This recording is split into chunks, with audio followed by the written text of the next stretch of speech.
Madame, Monsieur, bonsoir, bienvenue dans cette émission. La campagne électorale pour les législatives bat son plein sur l'ensemble du territoire. Le vote, c'est samedi 27 décembre, mais déjà de nombreuses questions méritent des points de lumière, notamment les cartes disparues de Port-Bouët, falsification des documents électoraux, utilisation de l'image du chef de l'État. Nous avons justement comme invité ce soir le président de la commission électorale indépendante, Monsieur Ibrahim Kouibia Koulibaly. Bonsoir. Bonsoir, Monsieur Kolo. Monsieur le Président, d'abord des questions pour bien comprendre ce scrutin. Oui. Scrutin uninominal, scrutin de liste, de quoi il s'agit exactement? Alors, le scrutin, c'est l'ensemble des mécanismes qui permet aux citoyens d'exprimer son choix au profit d'un candidat. Il peut être des listes quand le siège à conquérir est unique. Uninominal plutôt, il peut être uninominal quand il s'agit tout simplement de choisir un seul candidat pour un siège. Mais il peut être de liste quand il s'agit de conquérir plusieurs sièges dans une circonscription. C'est ainsi qu'au niveau de la Côte d'Ivoire, permettez que je vous dise que par exemple, nous avons, au niveau des circonscriptions d'un siège, nous avons 169 circonscriptions qui comportent un siège. Et dans ce cas, ça sera un scrutin uninominal, parce qu'il s'agit tout simplement d'avoir un siège. Par contre, il y a des circonscriptions de sièges. Il y en a les circonscriptions de sièges. À 2 sièges, il y en a 29. Les circonscriptions à 3 sièges, il y en a 4. Les circonscriptions à 6 sièges, il y en a 2. Et ainsi de suite. Donc voilà. Merci. Donc l'élection de députés est un scrutin uninominal quand il s'agit d'un siège et plusieurs, ou bien, comment on appelle ça, le scrutin de liste. En fait, la difficulté vient de ce que toutes ces caractéristiques dépendent du nombre de sièges à conquérir. Alors donc nous avons des sièges uniques. Et dans ce cas, c'est un scrutin uninominal. Quand il y a plusieurs sièges à conquérir, c'est un scrutin de liste. Voilà. Pour aborder maintenant les autres questions de ce soir, on va d'abord suivre cet élément de Ahmed Traoré et on se retrouve juste après. Embarqués dans la campagne électorale pour les élections législatives du 27 décembre 2025, les différents candidats affichent clairement leurs ambitions, démontrer leurs poids électoraux et avoir le contrôle des décisions à l'hémicycle. Bien que le PPACI a décidé de boycotter les échéances, cette formation politique voit d'un mauvais œil la crédibilité du processus électoral. À quelques jours de la tenue du scrutin, une polémique a vu le jour. Au moins 27 000 cartes d'électeurs ont disparu à Port-Bouët selon la Commission électorale indépendante CEI. L'organisme en charge de l'organisation des élections a annoncé porter plainte contre X cette semaine, d'où l'appel de l'opposition à être vigilant craignant des irrégularités lors du scrutin. Le temps est donc donné à l'ensemble des candidats sur le terrain. La finalité de ce qui semble être une campagne déterminée et bien orchestrée se dévoilera lors du scrutin du 27 décembre 2025. Le verdict des urnes déterminera le pouvoir législatif. Ces élections, initialement prévues pour mars 2026, ont été avancées de quelques mois du fait d'une obligation constitutionnelle et du code électoral. Alors, 6 points essentiels dans ce 52 minutes. Abordons maintenant ce qui a un peu défrayé la chronique cette semaine, ce qui s'est passé à Port-Bouët. Monsieur le Président, qui a pris les cartes d'électeurs à Port-Bouët?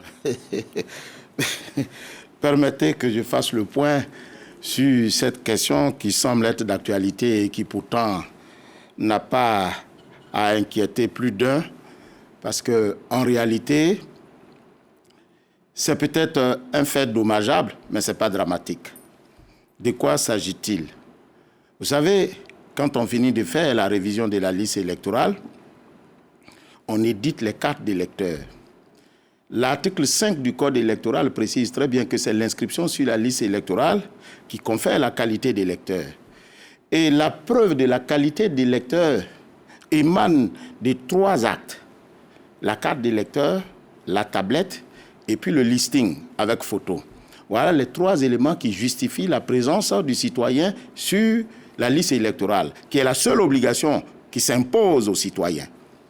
Alors, à la fin donc de la révision de la liste électorale, la commission électorale dédie un certain nombre de jours pour la distribution des cartes aux citoyens qui ont bien voulu s'inscrire sur la liste électorale. Et quand ces derniers ne viennent pas pendant les périodes dédiées à la distribution des cartes, la loi impose à la commission électorale indépendante de faire la distribution le jour du vote, c'est-à-dire de mettre à la disposition du citoyen les différentes cartes non retirées par les électeurs concernés. Et donc, à cet effet, la commission va mettre en place un guichet pour recevoir les citoyens qui n'ont pas pu retirer leur carte d'électeur. Mais une fois le vote terminé, il est fait obligation à la commission électorale indépendante de computer les cartes non retirées, de les mettre sous scellé et de faire retour à la commission locale pour être distribuées à la prochaine élection. Alors, c'est sur cet entrefait qu'un certain nombre de cartes a disparu de nos locaux. Mais vous avez certainement pu le constater, ça n'a attiré l'attention de personne au niveau de la commission électorale indépendante au sens d'inquiétude. Parce que, pour nous, la carte d'électeur fait la preuve de votre présence sur la liste électorale. Mais ce n'est pas la seule modalité pour justifier votre présence sur la liste électorale. Si vous n'avez pas la carte... Monsieur le Président, oui. La CEI n'est pas inquiète. Oui, mais on a entendu aussi les acteurs politiques, les candidats de tous les bords, pratiquement, se plaignent de cette situation. C'est inquiétant. Mais non, il n'y a pas de quoi s'inquiéter. Monsieur Kolo, c'est comme si on vous donne un véhicule et puis on vous donne 3 clés. Si une clé se perd, mais il y en a 2. C'est tout simple. Parce que l'obligation qui pèse sur le citoyen, c'est d'être inscrit sur la liste électorale. La carte d'électeur permet aux citoyens d'être repérés facilement sur la liste électorale. Il y en a combien? Il y en a 3. Qui ont disparu, les cartes d'électeurs? Bon, nous, on n'a même pas cherché à savoir le nombre. On parle de 27 000. Il y en a même plus. Mais d'abord, nous avons édité déjà ces cartes. Bon, pour nous, ce n'est même pas une préoccupation. Mais à supposer que ces cartes n'existent pas, mais il y a la tablette. À défaut de la tablette, il y a le listing. Donc ceux qui n'ont pas les cartes d'électeurs peuvent venir le 27. Mais on l'a déjà fait. En réalité, nous, on a même l'impression que c'est une cause de diversion. Parce que, il vous souvient qu'à l'occasion de l'élection du président de la République, bon nombre de nos concitoyens n'étaient pas venus retirer leur carte d'électeur. Et ce faisant, on les a autorisés à voter avec la carte d'identité. Parce que la carte d'identité permet aux agents des bureaux de vote de rechercher le citoyen électeur sur la liste électorale. Parce que l'obligation principale, ce n'est pas la détention de la carte d'électeur. C'est l'inscription sur la liste électorale. Oui, on a entendu quand même des candidats aussi, mais plusieurs personnes de la société estimaient que ça peut quelque part aussi entacher la sincérité du scrutin. Pas du tout, pas du tout. Mais je vous prends toujours cet exemple. On vous donne un véhicule et puis on vous donne 3 clés. Mais une clé se perd, mais vous utilisez les 2 autres clés. C'est tout. L'article 5 dit que la qualité d'électeur se constate par l'inscription sur la liste électorale. Ce n'est pas par la détention de la carte d'électeur. Quand vous avez la carte d'électeur, ça permet aux agents des bureaux de vote de vous identifier facilement sur la liste électorale. Pas plus. D'accord. C'est vrai. Alors, si vous n'avez pas donc votre carte d'électeur, vous venez avec votre carte d'identité. Sauf qu'à la différence, ça prendra du temps pour vous retrouver sur la liste électorale. Encore que nous avons la tablette, c'est 3 secondes 7 tiers pour être identifié sur la liste électorale avec la tablette. Mais il arrive... Tous les doutes. Oui, Monsieur le Président, pour lever tous les doutes. Allez-y. Justement, est-ce que pour cet exercice de transparence justement que vous faites, est-ce qu'on peut les retrouver, ces 27 000, voire plus, des cartes d'électeurs? Mais on n'a même pas à les retrouver, c'est nous qui les éditons. On a identifié le nombre de cartes d'électeurs qui ont disparu, on les a édités. Et le jour de l'élection, on les mettra à la disposition des citoyens. Mais je dis... risque de doublon. Parce que justement, les nouvelles cartes qui ont été éditées sont estampillées duplicata. Donc c'est bien précisé là-dessus. Donc vous ne pouvez pas venir avec 2 cartes. Encore que, je dis bien, l'obligation qui pèse sur le citoyen, c'est son inscription sur la liste électorale et non la détention d'une carte. Vous en avez parlé aux acteurs politiques engagés dans la commune? Mais ils le savent très bien. Ils le savent très bien. D'ailleurs, j'ai reçu cet après-midi une sommation interpellative du maire du candidat de Port-Boué, faisant état de ce que, ou enjoignant à la commission électorale indépendante de faire de procéder par tout moyen, de mettre à la disposition des citoyens les cartes d'électeurs. Mais c'est fait depuis longtemps. Les cartes d'électeurs sont éditées depuis longtemps. Mais sauf que la loi nous impose de les mettre à la disposition des électeurs le jour du vote, pas avant. Mais en plus de cela, je le dis bien, le citoyen qui n'a pas sa carte d'électeur peut venir avec sa carte d'identité. Et quand il vient, on le retrouve sur la liste électorale qui est l'obligation principale. Est-ce qu'il y a d'autres localités qui sont concernées par la situation? Il y a 3 circonscriptions. Il y a Port-Boué, il y a le Plateau et il y a Cocody. C'est la même solution que vous avez appliquée? Mais oui. Éditer les cartes. Ben oui, toutes les cartes ont été éditées. Et même si d'aventure, le citoyen venait à ne même pas retirer sa carte d'électeur, qu'il vient avec un élément pouvant l'identifier, mais on le recherche sur la liste électorale. Nous, on a la liste. Mais figurez-vous, ce qui ne me plaît pas dans cette situation, c'est qu'on a l'impression que volontairement, animés d'une intention de nuire, nous avons soustrait avec la complicité, bien entendu, de la commission, des cartes d'électeurs au détriment de certains candidats. Mais c'est nous qui éditons les cartes. C'est nous, la commission électorale, qui éditons les cartes. Mais si on veut faire disparaître les cartes, mais on ne les édite pas. On ne va pas éditer quelque chose et puis par la suite se rendre complice de la disparition de cette chose-là. En réalité, nous avons initié une enquête qui va révéler, bien entendu, les tenants et les aboutissants. Mais toute chose égale par ailleurs, retenez tout simplement qu'il n'y a pas matière à s'inquiéter parce que la mission de la commission électorale, qui est celle d'organiser les élections, aura bel et bien lieu. Cette mission va être exécutée correctement, ne vous en faites pas. Si vous venez avec une carte d'électeur, à la bonne heure. Mais si vous ne venez pas avec une carte d'électeur et que vous êtes détenteur d'une carte d'identité, même un récépissé, mais on vous retrouve sur la liste électorale et puis vous allez voter. Vous avez initié une enquête. L'élection, c'est le samedi. Il reste à peine 72 heures de campagne. Oui. Est-ce qu'on peut avoir les résultats avant cette élection? Mais les résultats n'impactent pas forcément sur la tenue de l'élection. La procédure judiciaire va suivre son cours. Quant à la responsabilité des personnes qui seront mises en cause, mais retenez tout simplement que c'est encore une malice des acteurs politiques, de certains candidats. C'est tout.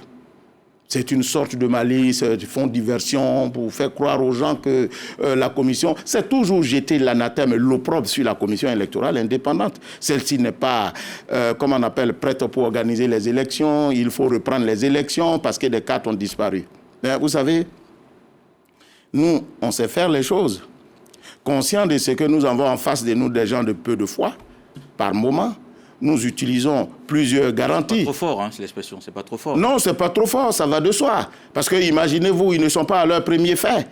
Comment vous pouvez comprendre que la commission électorale indépendante qui organise à coups de milliards une révision de la liste électorale qui a pour conséquence l'inscription des citoyens sur la liste électorale et dont la preuve se fait par la détention de la carte d'électeur ou bien la tablette ou bien le listing, vous venez accuser la commission électorale de ce que c'est elle qui a fait disparaître des documents, alors que c'est la commission qui édite ces documents. Voilà pourquoi je dis... Peut-être parce que c'est elle qui édite, donc tout de suite on se tourne vers elle pour savoir ce qui s'est passé, j'imagine. Ah ouais, si vous venez vers la commission pour avoir des explications, à la bonne heure. Mais quand vous venez accuser la commission électorale indépendante, c'est bien différent. Si vous venez savoir ce qui s'est passé, je vous explique que tout simplement, des malins ont subtilisé les cartes d'électeurs des locaux de la commission, croyant naïvement que la disparition de ces cartes allait affecter la mission de la commission quant à l'organisation des élections. Que non. C'est ce que je dis. Donc les élections, bien que ces cartes aient disparu, encore qu'elles ont été éditées en duplicata, l'élection aura bel et bien lieu. Parce que pour identifier le citoyen sur la liste électorale, il n'y a pas que la carte d'électeur, il y a la tablette et il y a le listing avec les photos. Vous avez porté plainte? Ah oui, bien sûr, ne vous en faites pas pour cela. Nous avons porté plainte dans les différentes circonscriptions concernées. Et jusque-là, on n'a pas de résultat à ce niveau aussi? Non, pas pour le moment. Mais ce que vous devez retenir, c'est que l'élection aura bel et bien lieu selon les règles prévues par la loi.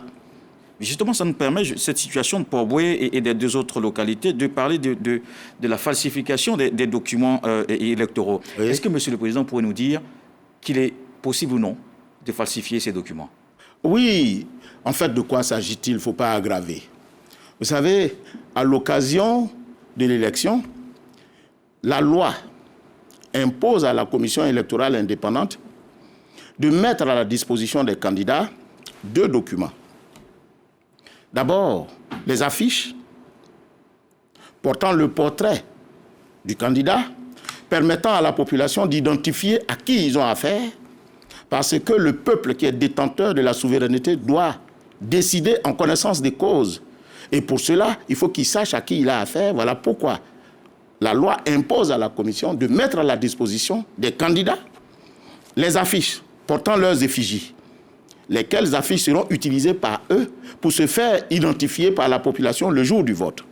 Ensuite, le second document, ce sont les spécimens des bulletins. Vous savez, les spécimens des bulletins permettent aux candidats de montrer à la population comment voter et comment le voter.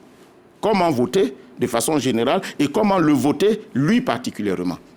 Donc, ceci permet de réduire le nombre de bulletins nuls. Et c'est ainsi qu'à l'occasion donc de la remise de ces documents, certains candidats, munis de peu de foi, parce que c'est le cas de le dire, ce n'est pas fort, décident donc de falsifier les documents édités. Je dis bien, ce sont des spécimens. Ce ne sont pas les documents officiels. Non, ce n'est pas de ça qu'il s'agit. Ce sont les bulletins spécimens. C'est écrit dessus spécimens. Ils changent les positions sur le spécimen.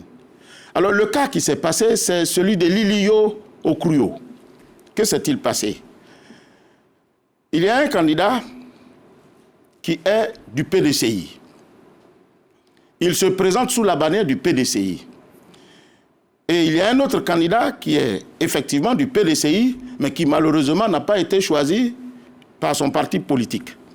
Que fait-il? Le spécimen qui lui a été remis, sur lequel celui qui a été choisi par le PDCI est mentionné, bien entendu, PDCI, il le met sur un document falsifié comme s'il était indépendant. Et les deux étaient indépendants, créant ainsi le trouble dans l'esprit des citoyens qui vont choisir. Voilà. Comment on appelle l'irrégularité, voilà la fraude. C'est de ça qu'il s'agit. C'est ce qu'ils ont fait. Et voilà pourquoi nous avons demandé que cela soit arrêté immédiatement. Nous lançons, par le biais bien entendu de l'occasion que vous nous donnez, d'inviter ce candidat de retirer ce spécimen frauduleux. Sinon, les sanctions vont suivre parce qu'ils ont encore quelques jours jusqu'au vendredi. Voilà. Ils ont encore jusqu'au vendredi pour retirer ces spécimens? Oui, bien entendu. Bien entendu. Parce que c'est 300 spécimens qu'on leur donne. Et parmi ces 300 spécimens, eux-mêmes, ils ont la possibilité de dupliquer ces spécimens. Il ne s'agit pas des bulletins en tant que tels. Ce sont des spécimens de bulletins pour permettre aux gens de voter. Ce n'est pas le vrai bulletin. Donc, ils ne peuvent pas contrefaire les bulletins officiels. Ils ne peuvent pas le faire parce que ceux-ci contiennent des caractéristiques qui empêchent d'être falsifiés. Mais ce dont il est question, c'est des spécimens pour permettre aux candidats d'apprendre à voter à son électorat et surtout de le voter. C'est de ça qu'il s'agit. Est-ce qu'ici on peut parler de fraude? Mais bien sûr que c'est... dire tout à l'heure qu'il y a fraude. Oui. Et s'il y a fraude, il y a sanction ou pas? Mais bien sûr qu'il y a sanction. Qu'est-ce que vous avez décidé? Ici, ce sont les dispositions du Code pénal en son article 311 qui prescrivent que quiconque fait un faux document quiconque fait un faux dans un document administratif sera coupable de faux et d'usage de faux. Et c'est ce qui s'est passé. On vous donne un document officiel. Fût-il un spécimen, vous n'avez pas le droit de changer le contenu. Ce qu'on vous demande, c'est d'apprendre à la population à voter et à vous voter. Mais vous ne pouvez pas changer l'ordre. En le faisant, vous affectez le document, conséquence de ce que vous troublez le citoyen. Parce qu'il ne faut pas tromper le citoyen. Il ne faut pas créer de confusion dans la tête de l'électeur. Voilà pourquoi les dispositions du Code électoral sont très claires. Les sigles, les symboles, les intitulés ne doivent pas être similaires au niveau des candidats. Alors quand vous venez, vous faites croire, alors que le monsieur, il se présente sous la bannière du PDCI, vous faites croire qu'il est un indépendant comme vous, mais vous trompez le citoyen. Parce que le citoyen, c'est par le parti politique qu'il agit pour ceux qui sont encartés. Donc en le faisant, vous fraudez. Et la fraude est interdite par le Code électoral, tout comme le Code pénal en son article 311. Que risque ce candidat? Comment? Que risque ce candidat? Ben, la prison. Et d'être radié de la liste. Parce que, à la fin, le vendredi matin, veille du 27, du jour de l'élection, la commission électorale va se réunir en commission centrale et va statuer sur tous les cas de violation du code électoral en matière de campagne. Parce qu'il n'y a pas que l'ILIO. Non, il n'y a pas que l'ILIO. Il y a, par contre, certains qui ont utilisé le portrait du président de la République. Si vous permettez qu'on... On en parlera tout à l'heure. Bien, voilà. On reste sur l'ILIO, on termine. Voilà. Donc, le vendredi matin, la commission centrale se réunit. Et la commission va statuer sur les cas de fraude, tous les cas d'irrégularité.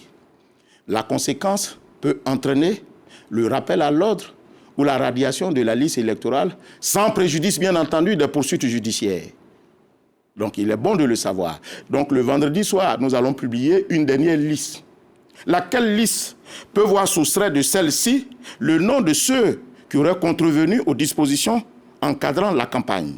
Donc, il est bon de le savoir et inviter les candidats, dès à présent, à se conduire conformément à la loi. Voilà ce que je voulais dire.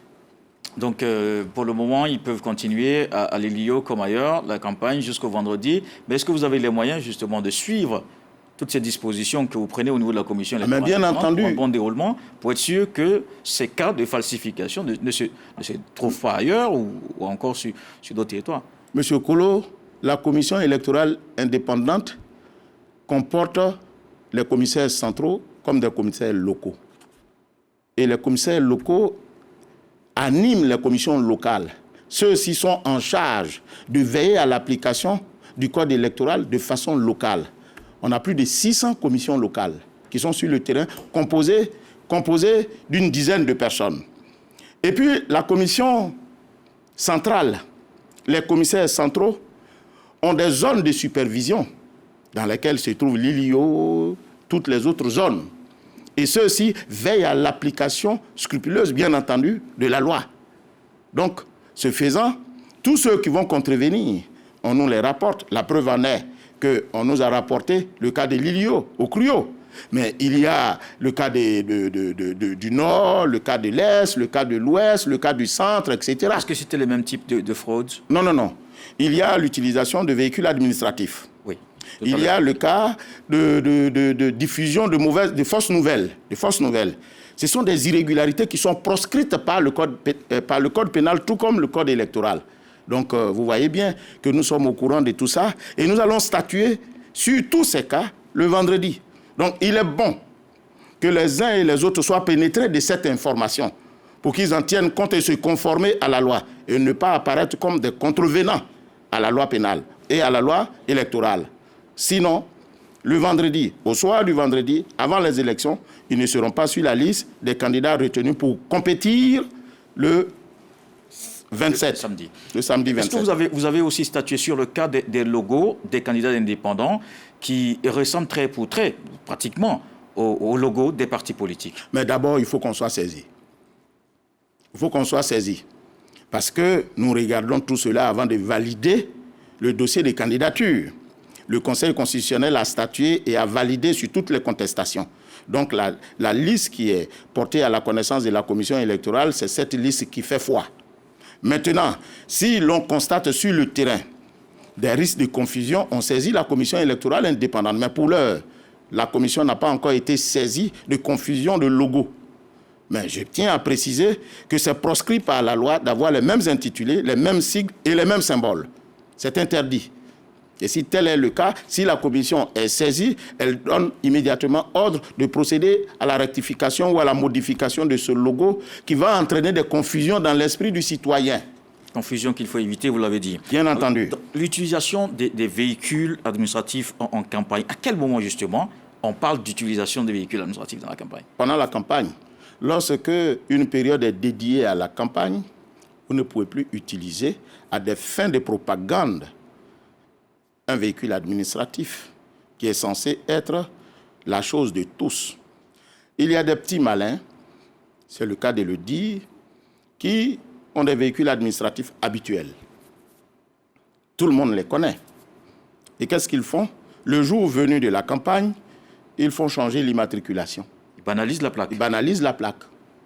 Ce qui est interdit. L'article 30 du code, comme on appelle du code électoral, le prescrit très bien. Les véhicules administratifs ne doivent pas être utilisés pour la propagande électorale. Donc, en le faisant, nous avons déjà plus ou moins plusieurs cas. Il y a le cas de Diabo, cette dame qui a utilisé les engins militaires. Heureusement que l'armée a été prompte, immédiatement, a pris des sanctions en ce qui la concerne. Mais nous aussi, nous interpellons, conformément aux dispositions de la loi portant organisation de la commission électorale, nous interpellons cette candidate immédiatement de renoncer à de tels actes. Sinon, la prochaine fois, elle sera radiée de la liste des candidats.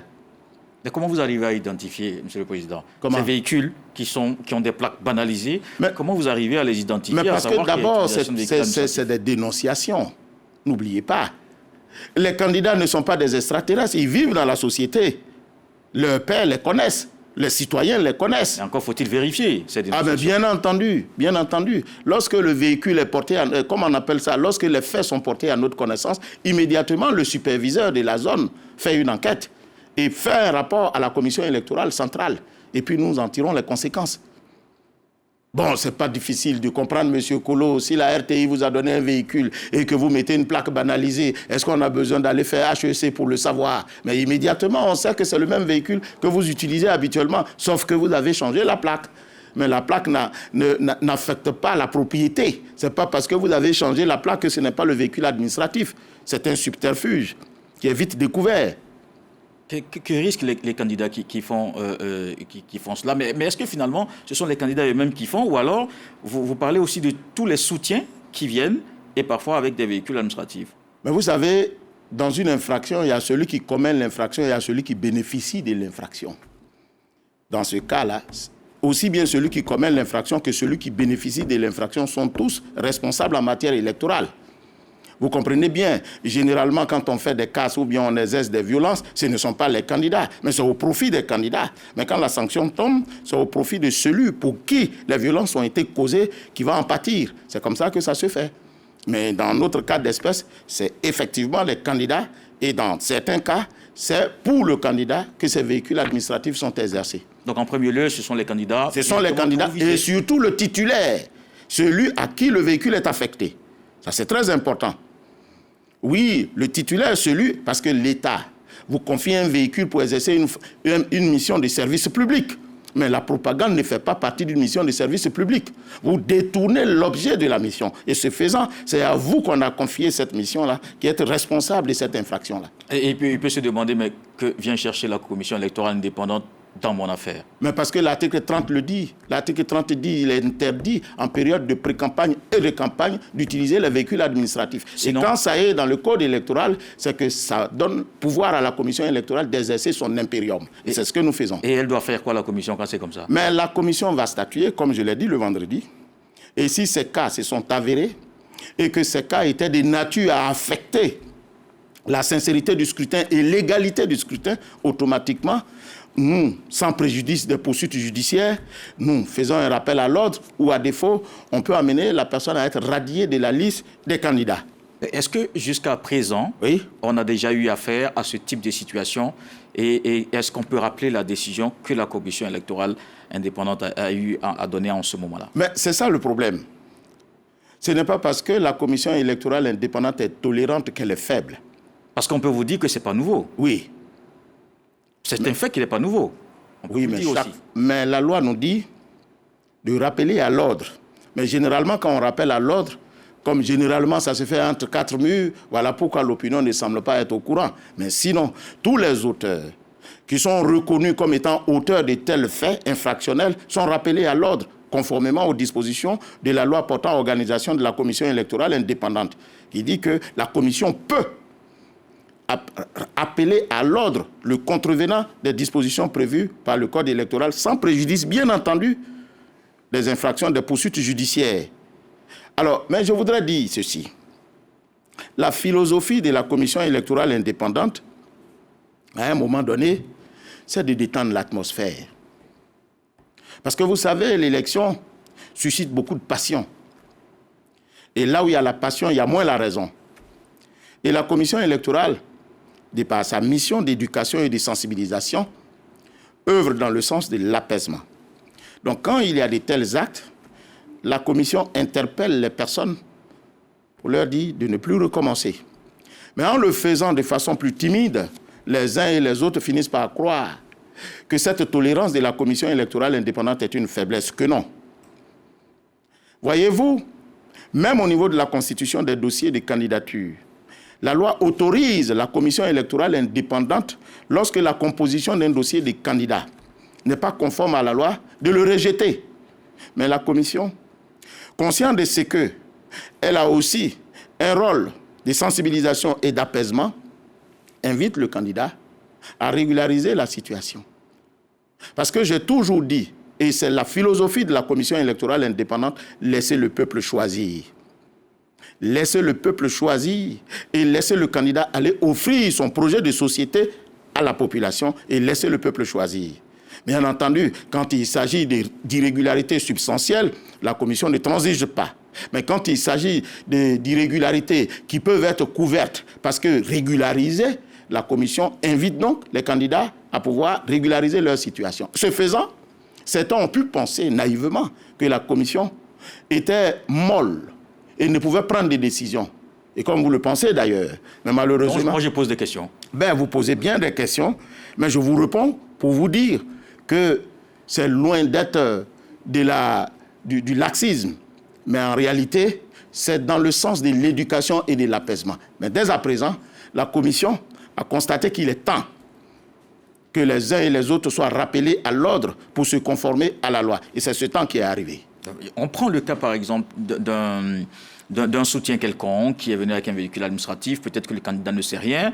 Est-ce que la commission électorale indépendante peut remonter peut-être au service administratif concerné pour indiquer que justement il y a eu utilisation pendant la campagne pour tel ou tel autre candidat, de sorte à ce que son utilisation par l'administration concernée puisse être réglementée d'une certaine façon? Oui, M. Kolo, n'imaginez pas que c'est parce qu'on a trouvé un véhicule administratif dans une propagande que de facto nous allons sévir. Non, les choses se font à la suite d'une enquête, laquelle enquête va situer les responsabilités. Je vous ai dit, la première personne, c'est celle à qui on a confié le véhicule. La personne qui est concernée, c'est celle à qui on a confié le véhicule. Mais pourquoi ce véhicule se trouve-t-il ici? Et à quelle fin? Et s'il est établi qu'on a trouvé que ce véhicule a été utilisé avec les effigies de candidats à bord des partisans scandant le nom d'un candidat, mais c'est suffisant pour justifier l'infraction. Et la première personne, c'est au profit de qui cet acte est fait, et ensuite le titulaire de ce véhicule-là. C'est comme ça qu'on procède. Donc ce n'est pas dramatique de voir un véhicule dans une ville donnée, sans effigie, avec plaque jaune, par exemple? Il n'y a pas de drame. Ah, mais ce n'est pas parce qu'il y a une élection qu'on va empêcher l'administration de fonctionner. Les véhicules administratifs continuent de circuler. C'est l'utilisation qui est proscrite. L'utilisation qui est faite en tenant compte, bien entendu, de la propagande. Quand l'utilisation est faite dans le cadre de la propagande, c'est ça qui est interdit. Mais sinon, les véhicules administratifs continuent de circuler. Voilà. Il y a une autre utilisation qu'on voit aussi, très souvent. C'est laquelle? C'est l'image du président de la République pendant la campagne. Oui. Que fait la commission électorale indépendante? Alors, il est bon de préciser ceci. Vous savez, le président de la République, dès qu'il est élu président de la République, il est le garant de l'unité nationale. Il est le symbole de la République, c'est-à-dire, comme le disent les Allemands, la res publica, la chose commune. Il n'est plus pour quelqu'un, il n'est plus partisan, il devient pour la nation. Et ce faisant, il ne peut apparaître sur les posters des candidats. Sinon, ce serait tromper la population. Voilà pourquoi, en son temps, en 2016, le Conseil constitutionnel, dans sa décision, a annulé l'une des élections à Divo au motif pris de ce que l'un des candidats avait utilisé l'effigie du président de la République. Fort de cela, cette jurisprudence étant constante, la commission électorale rappelle aux candidats de ne pas utiliser l'effigie du président.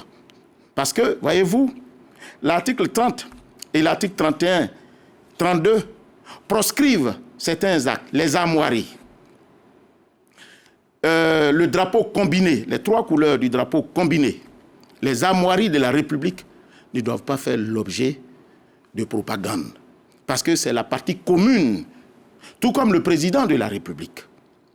Quelqu'un m'a dit, mais monsieur le président de la CEI, le président de la République est en même temps président d'un parti politique. Et ce faisant, tous ceux qui sont membres de ce parti politique peuvent se réclamer de sa tutelle.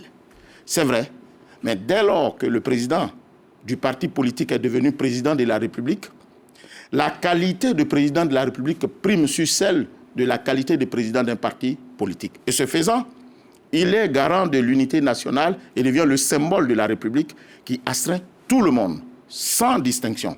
Voilà pourquoi il est interdit d'avoir le portrait du président de la République dans les posters concernant les candidats.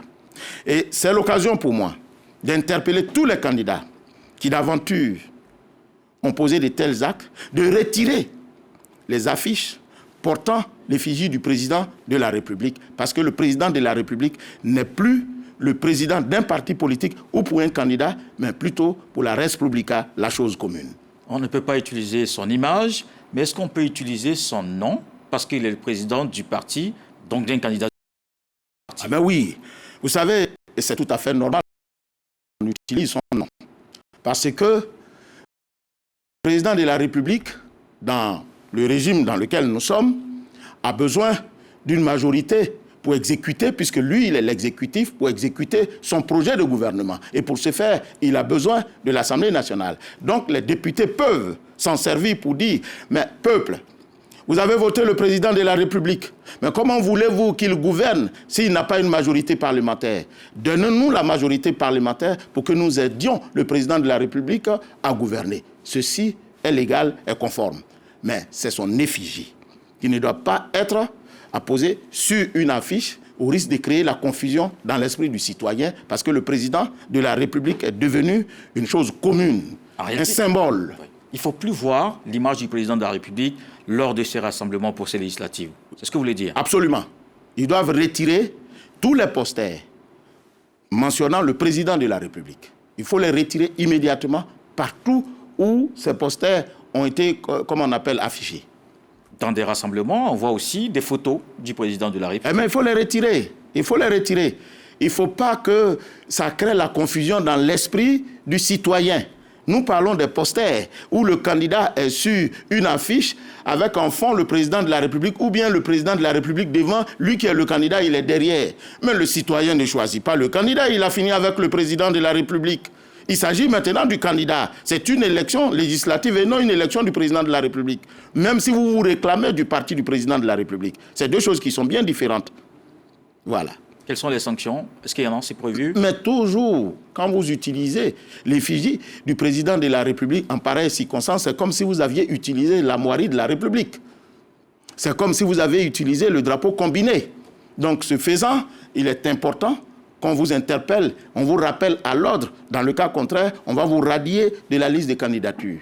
Et vous procédez toujours par dénonciation sur ces faits pour contrôler parmi les mécanismes que vous avez? On a deux façons d'être mis au courant.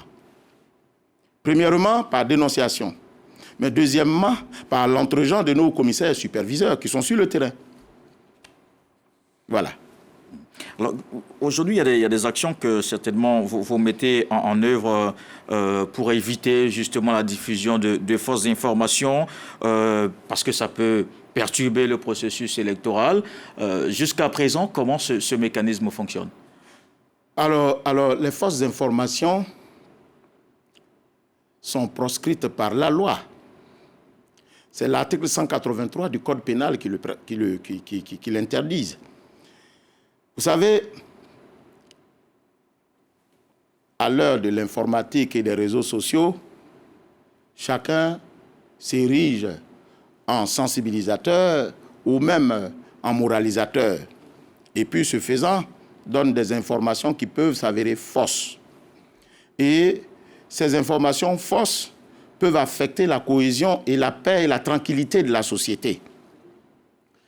Alors, à Yamoussoukro, précisément à Toumoudi, on va dire, il y a un membre de la commission électorale indépendante, précédemment membre de la commission électorale indépendante, qui a été désigné suppléant d'un candidat. Il a fallu cela pour que des internautes s'autorisent à jeter le discrédit sur la commission électorale et son président que je suis. Certainement, vous avez dû le constater, que j'étais candidat à Toumoudi. Oui, on allait en parler tout à l'heure. J'allais me rassurer, être sûr que le président de la CEI n'était pas candidat à Toumoudi. Non, je suis On allait en parler tout à l'heure. Je ne suis pas candidat. Très bien. Je ne suis pas candidat ni à Toumoudi ni ailleurs. Je ne suis candidat nulle part. Toutefois, il est bon de préciser que le membre de la commission électorale indépendante, parce que c'est de ce problème-là il est question, est-ce qu'un membre de la commission électorale indépendante peut être candidat? À cette question, 2 réponses méritent d'être données. L'article 21 de la loi portant organisation de la commission électorale indépendante dit ceci. Les membres de la commission électorale indépendante ne peuvent être candidats à une élection organisée par la commission électorale indépendante. En d'autres termes, si vous êtes membre de la commission électorale indépendante, si vous voulez être candidat, vous démissionnez.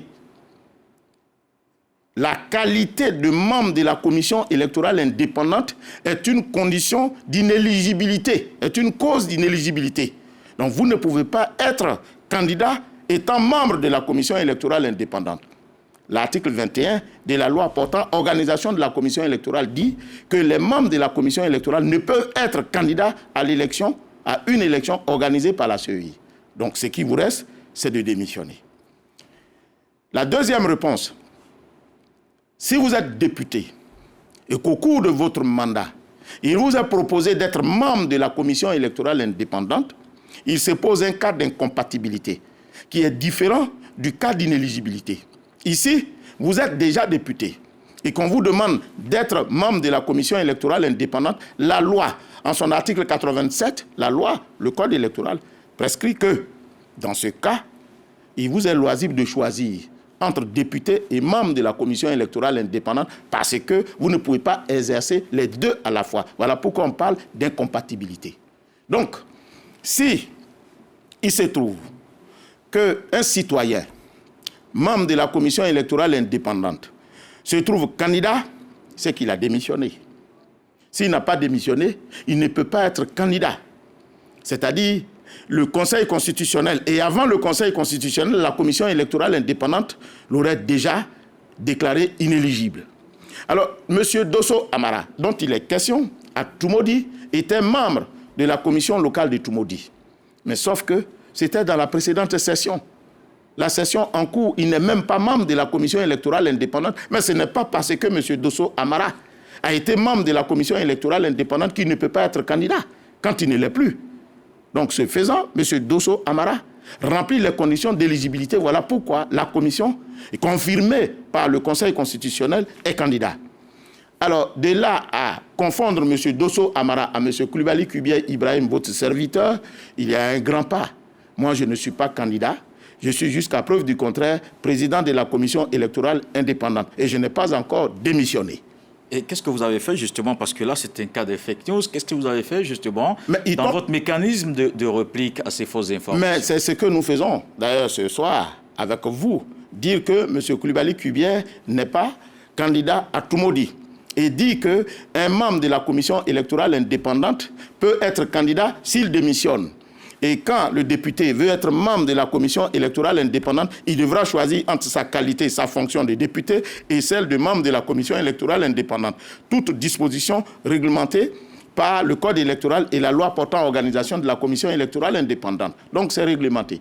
Donc je profite de votre antenne pour le dire, mais en plus de cela, un communiqué sera fait dans les jours à venir pour dire aux uns et aux autres qu'il n'en est rien, que le président n'est pas candidat quelque part, bien que j'ai la possibilité, en démissionnant, d'être candidat si la période était encore ouverte et d'être candidat. Et j'aurais certainement choisi le lieu où je devrais être candidat.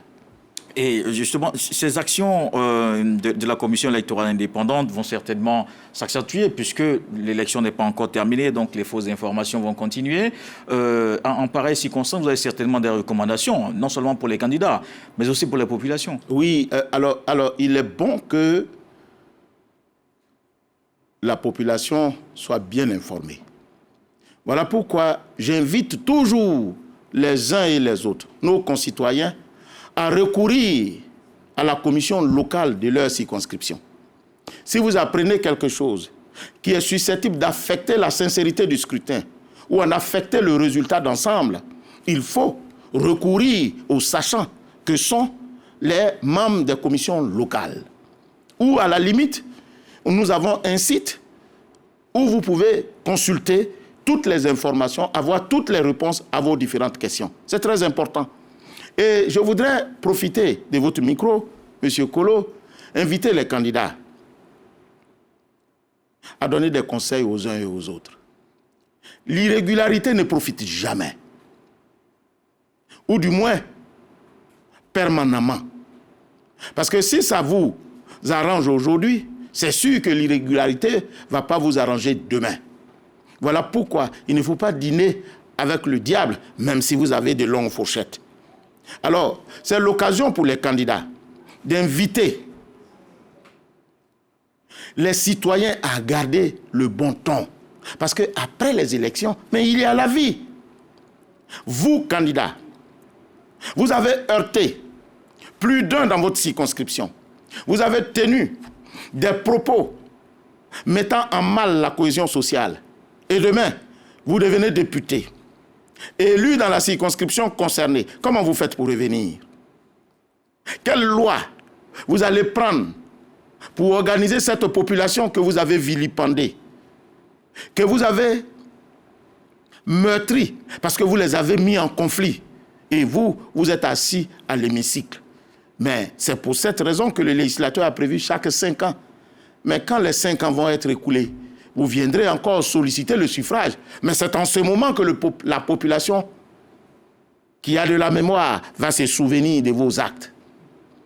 Et c'est ainsi qu'on voit des actes, et toujours c'est la commission qui va en pâtir. Oui, la commission électorale n'a pas fait ci, n'a pas fait ça, sinon j'ai été élu. Mais oui, vous pouvez être élu en un temps T, et à un temps T plus 1, évidemment, ne remplissant plus les conditions d'affection vis-à-vis de la population, mais elle ne vous reconnaîtra pas candidat. Monsieur le Président, sur les critiques concernant la commission électorale indépendante, notamment la commission électorale indépendante au niveau local, jusqu'à la commission centrale, effectivement, on entend des critiques. Est-ce que ces critiques sont fondées? Est-ce que vous-même, vous avez bien formé vos membres? Eh bien, lesquels membres? Les membres... Tout le monde, jusqu'aux commissions, dans toutes les localités. Mais oui, Monsieur Kolo, nous faisons toujours les formations. Même jusqu'à présent, nous sommes en pleine formation. Nous formons les commissaires centraux, nous formons les commissaires locaux, nous formons les agents des bureaux de vote. Vous comprenez? Nous les formons, mais ce n'est pas parce qu'on forme qu'il ne peut pas avoir d'irrégularité. Parce que même à l'université, même à l'école, dans la vie de tous les jours, on est formé. Mais les uns sont brillants que les autres. Vous êtes un bon journaliste, mais vous n'êtes pas le seul de votre promotion. Absolument. Ben voilà. Mais alors, s'il y a un cas d'irrégularité, oui, quelle est la procédure qu'un candidat peut suivre sans tomber effectivement dans la violence? Alors, voyez-vous, et je le dis et je me plais à le dire et je ne cesserai pas de le dire, la démocratie ne s'accommode pas de violence. Lorsque vous n'êtes pas content, des voies de droit vous sont offertes. Ainsi, à l'occasion de l'élection, la loi donne la possibilité aux candidats d'avoir 3 types de représentants dans les bureaux de vote. Il y a les représentants itinérants qu'on appelle les délégués et il y a les représentants statiques qu'on appelle les représentants des candidats. Et ceux-là, ils sont au nombre de 2, un titulaire et un suppléant. Ainsi, lorsque on a fini de voter et qu'on a procédé à la computation des voix, le procès verbal sera dressé pour tenir compte de tout ce qui s'est passé dans le bureau de vote, donnant à chacun le score qu'il mérite, au vu et au su de tous. Et ensuite, le procès verbal, en autant d'exemplaires qu'il y a de représentants, est remis à chaque représentant de candidat. Alors, s'il se fait que l'un des candidats ou son représentant considère que les règles n'ont pas été suivies, il lui est loisible, premièrement, d'inscrire sur le procès verbal son mécontentement, son grief, lesquels griefs saisissent de facto le Conseil constitutionnel, puisque c'est celui-là qui est compétent en cette matière. Mais si d'aventure, les griefs se font jour après la proclamation des résultats, il est loisible aux représentants du candidat de saisir le Conseil constitutionnel qui est la juridiction habilitée à cet effet. Donc vous comprenez qu'il n'y a pas lieu. C'est parce que la commission électorale assure la transparence qu'elle remet à chaque représentant de candidat le procès verbal qui est le journal du bureau de vote, qui contient toutes les étapes, depuis le vote jusqu'à la proclamation des résultats. Vous voulez dire qu'il n'y a pas de possibilité de fraude possible? Je n'ai pas dit ça. Je n'ai pas dit ça. Je dis que s'il y a des irrégularités qui sont constatées, il vous est loisible de les dénoncer. Mais là où il y a les hommes, il y a la fraude. Là où il y a les hommes, il y a l'irrégularité. C'est pour ça qu'il y a la loi. C'est pour ça qu'il y a la prison. C'est pour cette raison qu'il y a des sanctions. Là où il y a les hommes, il y a l'irrégularité. Voilà pourquoi il faut veiller à la surveillance. Il faut veiller au bon ordre. Rappeler aux uns et aux autres leur devoir. Ah, moi, je ne dors pas sur les lauriers, disant que oui, comme on a formé des gens, il faut faire ceci. Non. Même les commissaires qui sont formés, les commissaires locaux, sont supervisés par les commissaires superviseurs, commissaires centraux. Et les agents des bureaux sont supervisés par les commissaires locaux. Vous voyez, ça monte en chaîne. Est-ce qu'aujourd'hui, on peut dire que tous les candidats ont reçu le listing électoral avec photo? Non. Alors, ce point, il est bon de le préciser, M. Kolo.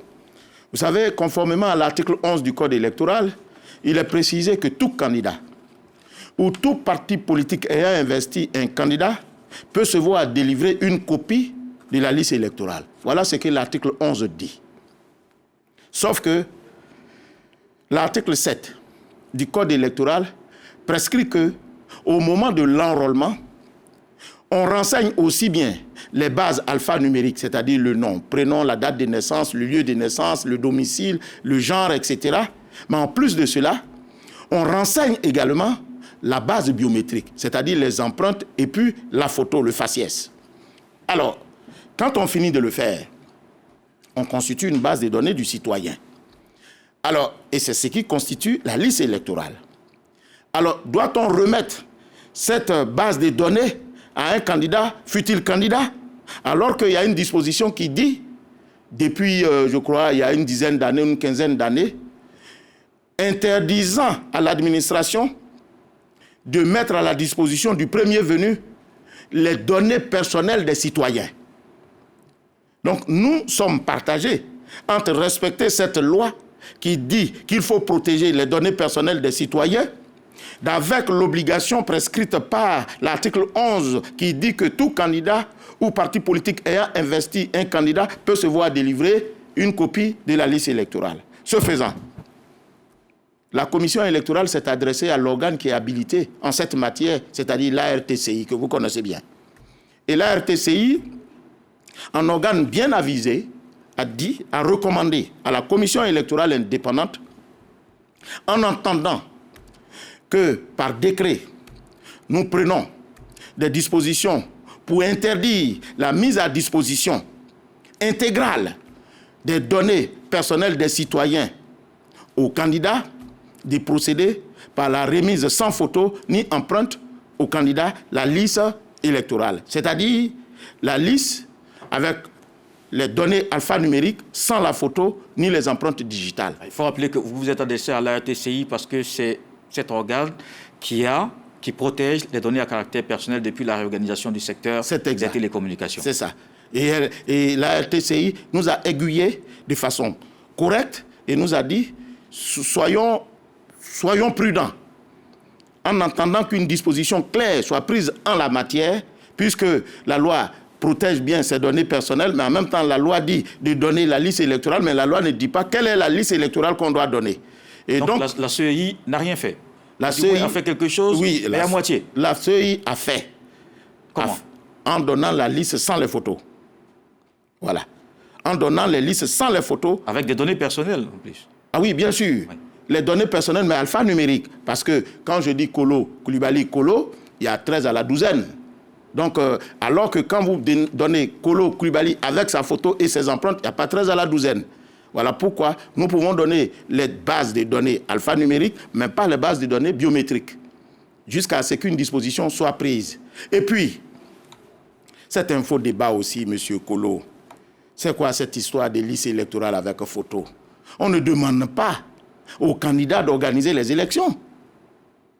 L'organisation des élections ressortit à la compétence de la commission électorale indépendante qui, elle, a la liste électorale avec les données. Pourquoi on remet la liste électorale avec photo aux candidats? C'était pour permettre tout simplement aux candidats de veiller à ce que l'électeur qui rentre dans le bureau de vote soit effectivement inscrit sur la liste électorale. Donc c'est important. Oui, c'est important, mais on peut arriver à cet effet sans passer par la remise de la liste électorale avec photo. C'est ce que je veux dire. Puisque vous êtes dans le même bureau de vote.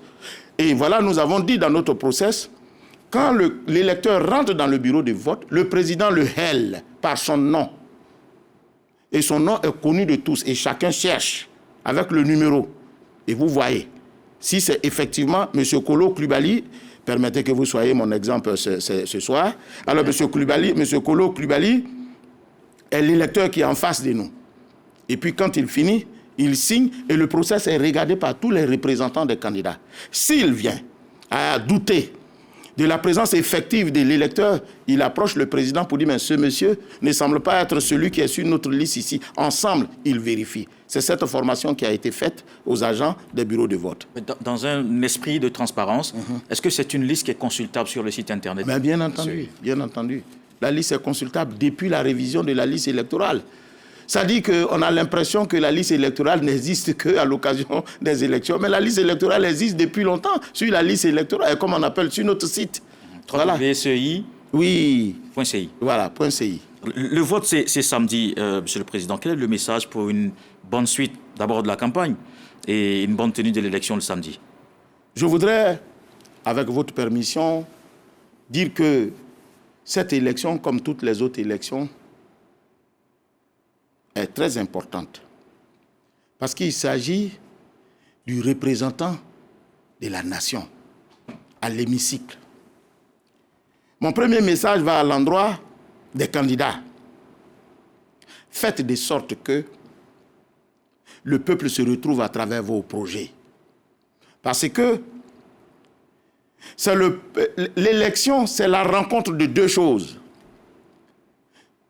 L'offre sociale du candidat et l'adhésion du peuple à cette offre sociale qui se manifeste par le bulletin dans l'urne. Mais ne trompons pas la population. Si vous croyez tromper la population, vous trompez votre mandant. Or, le mandant, c'est celui qui vous donne le pouvoir. Mais vous trompez la société. Et vous ne pouvez pas développer un pays que vous trompez. Voilà pourquoi il faut être objectif en proposant des projets de société dans lesquels la population se reconnaît dans des termes apaisés. Aucun développement ne se fait avec les coups de fusil, avec des armes à la main. On n'appelle pas les mouches avec du vinaigre, ni un chien avec un gourdin à la main. Il faut lui dire ce qu'il aime et dites ce qui est réaliste. Et à la population, je voudrais dire ceci. Soyez attentifs et vigilants. Distinguez le vrai de l'ivraie. Ce qui peut être fait et ce qui ne peut pas être fait. Mais ne tombez pas dans la passion. Tout se règle dans la paix. Quelqu'un peut venir vous dire qu'il va vous donner de l'eau. Écoutez-le. Posez-lui des questions. Comment il va vous donner cette eau? Et si ces propositions vous emballent, mais vous votez pour lui. Il n'y a pas place à la violence. S'il arrive que des candidats vous bourrent le mou ou vous mettent en chaleur, c'est à vous de tempérer les ardeurs parce que les conséquences, c'est vous qui allez en souffrir. Donc, soyez vigilants, soyez pertinents et soyez efficaces dans le choix, mais sans violence, sans mettre à mal la cohésion sociale, parce que demain, après les élections, ensemble, vous allez tous œuvrer pour le développement de notre pays. L'élection, c'est samedi 27. Oui. Est-ce que, Monsieur le Président, pourrait nous dire qu'on pourra voir les résultats le même samedi soir déjà? Mais on a fait mieux, Monsieur Kolo. L'élection du président de la République le lendemain, on a fait mieux. Ici, il s'agit d'une élection de circonscription. On va faire mieux. Du samedi 27. Oui, c'est une élection de circonscription. Le président de la République, c'était une grande circonscription. Mais ici, ce sont des circonscriptions. Il y a 205 circonscriptions. On fera mieux. Donc, on aura les résultats samedi soir. On fera mieux. On aura les résultats samedi soir. Ben, certainement, on fera mieux. Merci, M. Ibrahim Koulibaly, d'être passé à cette émission. Il y avait en tout cas nombre de points qui méritaient des explications. On avait 52 minutes, je pense qu'on a fait maintenant 1 heure. Je rappelle que nous recevions le président de la commission électorale indépendante. Merci à vous de nous avoir suivis et très belle soirée sur RTI. Merci.